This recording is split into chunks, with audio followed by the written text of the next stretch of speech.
Homework 2-3 says, find each product by factoring the tens. Draw rectangles if you need to. All right, so here we have 6 times 2, 6 times 20, and 6 times 200. All right, so by factoring the tens, we will be able to solve these quicker and easier and eventually solve them in our heads. All right, so we'll do 6 times 2 is 12, and that will help us to solve the rest of these.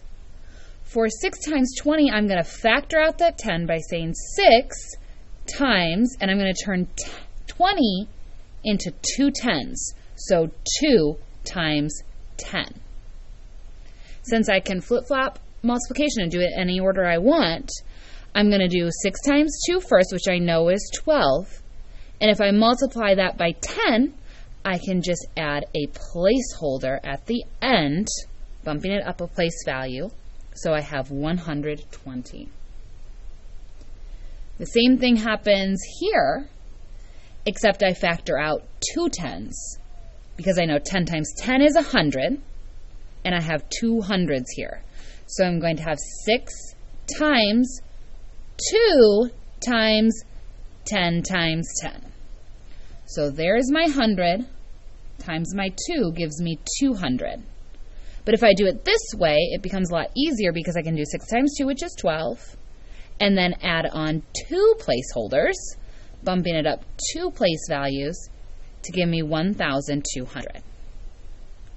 All right, let me show that to you again because I know it's a little tricky. So on number 2, we have 4 times 8. 4 times 8 gives me 32.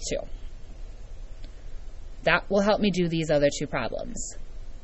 4 times 80, if I factor out that 10, would be 4 times 8 times 10, because 80 is just 8 tens. So if I do 4 times 8, I've got 32. Times 10, I just add a placeholder, bumping it up a place value, giving me 320. Same thing for this last one. I'm going to have 4 times 8, and I know 100 is 10 times 10, so I'm going to do 4 times 8 times 10 times 10. That 10 times 10 gives me 100, and this 8 gives me 800. But if I write it out this way, it's easy for me to see that 4 times 8 is 32 with 2 placeholders, 2 placeholders, giving me 3,200. On the bottom it says, on a sheet of grid paper, draw 2 different arrays of connected squares for each total. Label the sides and write the multiplication equation for each of your arrays. So I'm going to get some grid paper. Hopefully you picked some up from school today. If not, you could print some offline, or you could make your own grid paper by drawing boxes. All right, so here's my grid paper, and I'm going to make 2 different arrays for 18. All right, so one array I can make for 18 would be 3, so 3 boxes down, and 6 boxes over. 1, 2, 3, 4, 5, 6. All right, so 3 times 6 is 18.